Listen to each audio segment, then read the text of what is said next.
Hello, I'm Tim Shriver, and I'm very proud to represent the board and the leadership of the Special Olympics International Movement, but most proud to be a part of the athlete and volunteer and family community around the world that creates the Special Olympics movement every day for millions and millions of people with intellectual challenges, for their families, and for the rest of the world as an example, as a model, as a clarion call to a more inclusive future. I want to extend to Prime Minister, to the Honourable Scott Morrison, to the West Australian Premier, the Honourable Mark McGowan, and to the whole of the Australian and all of the state governments, to the corporate entities, to the philanthropies, to the broader community in Australia, my personal welcome, my personal invitation, my personal excitement about the possibility of Special Olympics Asia Pacific and Special Olympics Australia joining together to bid to host the largest humanitarian event in the world in 2027,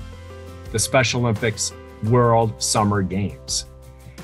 All of you in Australia know the power of this movement.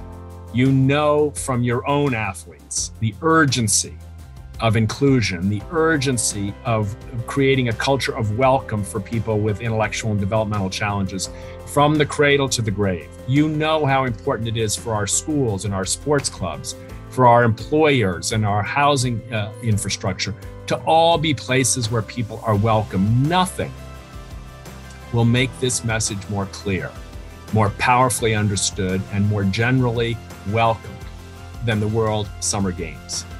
I've been lucky enough to attend Special Olympics World Summer Games for most of my life. I promise that they will change your life.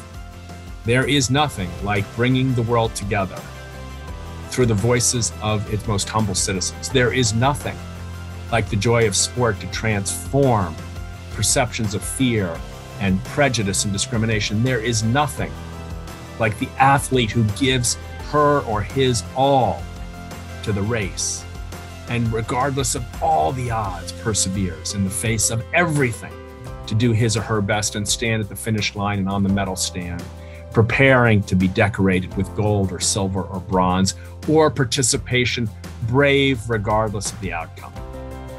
This is a movement urgently needed today, in a time of division, a time of tension, in a time where inequalities and inequities around the world have been more powerfully revealed and more urgently challenged. This is a chance for the Southern Hemisphere to host its first Special Olympics World Summer Games, and for Australia to lead us into the future. Welcome to this bid, and welcome to the community of those committed to an inclusion revolution. Thank you.